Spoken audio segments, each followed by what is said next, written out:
സംസ്ഥാനത്ത് സർക്കാർ ജീവനക്കാരുടെ വിരമിക്കൽ പ്രായം ഏകീകരിക്കുന്നതിന്റെ ഭാഗമായി നിർണായക നീക്കവുമായി സർക്കാർ. കടുത്ത സാമ്പത്തിക പ്രതിസന്ധിക്കിടെ വിവിധ വകുപ്പുകളിൽ വിരമിക്കൽ പ്രായം 60ലേക്ക് ഉയർത്താനാണ് നീക്കം.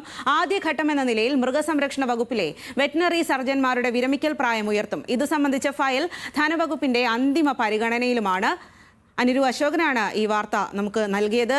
നിർണായകമായിട്ടുള്ള വിവരം തന്നെയാണ് ഇത് എന്നുള്ളതാണ്. അനിരുവിലേക്കാണ്. അനിരു, എന്തായാലും ഖജനാവിന് താൽക്കാലിക ലാഭമാണ് ഇതിലൂടെ ലഭിക്കുന്നത് എങ്കിലും ആയിരക്കണക്കിന് ഉദ്യോഗാർത്ഥികൾക്കാണ് ഈ നീക്കം തിരിച്ചടിയാകുന്നത്. ഇതിപ്പോൾ ഈ ഒരു വകുപ്പിലേക്ക് മാത്രമാണോ, മറ്റു വകുപ്പുകളിലേക്ക് കൂടി ഇത്തരം തീരുമാനങ്ങൾ ഉണ്ടാകുമോ? എന്താണ് മറ്റു വിവരങ്ങൾ?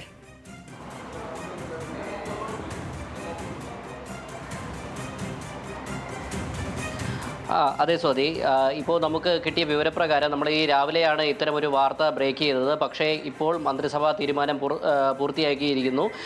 ഇപ്പോൾ സർക്കാരിൻ്റെ തീരുമാനപ്രകാരം കേരള മിനറൽസ് ആൻഡ് മെറ്റൽസ് ലിമിറ്റഡിലെ സ്ഥിരം ജീവനക്കാരുടെ വിരമിക്കൽ പ്രായം 58 നിന്ന് 60 വയസ്സാക്കി എന്നുള്ള വിവരമാണ് ഇപ്പോൾ പുറത്തു വരുന്നത്. അതായത് 2 ആഴ്ച മുമ്പാണ് കേരള പബ്ലിക് സർവീസ് കമ്മീഷനിൽ ജോലിക്കായി അപേക്ഷിക്കാവുന്ന ഉദ്യോഗാർത്ഥികളുടെ പ്രായം പൊതുവിഭാഗത്തിന് 36 നിന്ന് 40 ആക്കിയും SC/ST വിഭാഗത്തിന് 41 നിന്ന് 45 മറ്റ് സംവരണ വിഭാഗങ്ങൾക്ക് 39 നിന്ന് 43 ആക്കിയും ഉയർത്തിയത്. പക്ഷേ ഇത്തരത്തിൽ ഉദ്യോഗാർത്ഥികളുടെ അപേക്ഷാപ്രായം ഉയർത്തുമ്പോഴാണ് മറുഭാഗത്ത് സർക്കാർ ജീവനക്കാരുടെ, അതും പ്രത്യേക വിഭാഗങ്ങളിൽ ചില തസ്തികകളിലായിട്ട് ഇത്തരത്തിൽ വിരമിക്കൽ പ്രായം ഉയർത്താനാണ് സർക്കാരിൻ്റെ തീരുമാനം. പങ്കാളിത്ത പെൻഷൻ നടപ്പിലാക്കിയതോടുകൂടി 2013 ഏപ്രിൽ 1 ശേഷം സർക്കാർ സർവീസിൽ കയറിയ ജീവനക്കാരുടെ പെൻഷൻ പ്രായം എന്ന് പറയുന്നത് 60 എന്നാൽ 2013 മുൻപ്, അതായത് ഇപ്പോൾ നിലവിൽ സ്റ്റാറ്റ്യൂട്ടറി പെൻഷൻ വാങ്ങുന്ന സർക്കാർ ജീവനക്കാരുടെ ഓരോ വകുപ്പുകളിലായിട്ട് അവരുടെ വിരമിക്കൽ പ്രായം ഉയർത്താനാണ് സർക്കാർ ഇപ്പോൾ നീക്കം നടത്തുന്നത്. നേരത്തെ ആരോഗ്യ മേഖലയിലെ MBBS ഡോക്ടർമാരുടെ പെൻഷൻ പ്രായം ഇത്തരത്തിൽ 56 നിന്ന് 60 ആക്കിയിരുന്നു. KSRTC, ഔഷധി, ആയുഷ് അടക്കമുള്ള പൊതുമേഖലാ സ്ഥാപനങ്ങൾ, ഈ സർക്കാരിൻ്റെ കാലത്ത് തന്നെ ഇപ്പോൾ 7 പൊതുമേഖലാ സ്ഥാപനങ്ങളിൽ പെൻഷൻ പ്രായം വർദ്ധിപ്പിച്ചിരിക്കുന്നു. ഇത്തരത്തിൽ ഒരു നീക്കം സർക്കാർ നടത്തുമ്പോൾ തീർച്ചയായിട്ടും ഈ ഒരു തീരുമാനം ഉദ്യോഗാർത്ഥികളെയാണ് കൂടുതലായി ബാധിക്കുന്നത്. ഇപ്പോൾ നമുക്കറിയാം, മൃഗസംരക്ഷണ വകുപ്പിലെ വെറ്റിനറി ഡോക്ടർമാരുടെ പെൻഷൻ പ്രായം ഉയർത്താനുള്ള ഒരു ഫയൽ ധനവകുപ്പിൻ്റെ പരിഗണനയിലാണ്. അതിവേഗമാണ് ഫയൽ മൂവ് ചെയ്യുന്നത്.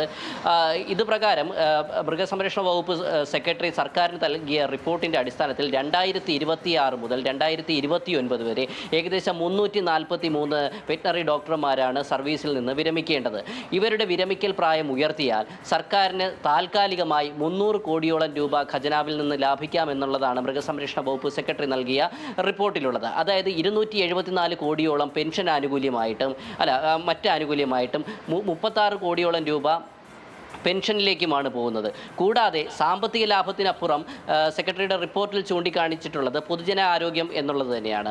മൃഗങ്ങളിൽ നിന്ന് മനുഷ്യരിലേക്ക് പകരുന്ന രോഗങ്ങൾ വർദ്ധിക്കുന്ന സാഹചര്യത്തിൽ ഇത്തരം വിദഗ്ധരായ ഡോക്ടർമാരെ സർവീസിൽ നിലനിർത്തണം എന്നുള്ളതാണ് ആവശ്യം. അപ്പോഴും ഉദ്യോഗാർത്ഥികൾ ചോദിക്കുന്നത് ഞങ്ങൾക്ക് പിന്നെ തൊഴിൽ എവിടെ ലഭിക്കുമെന്നുള്ളതാണ്.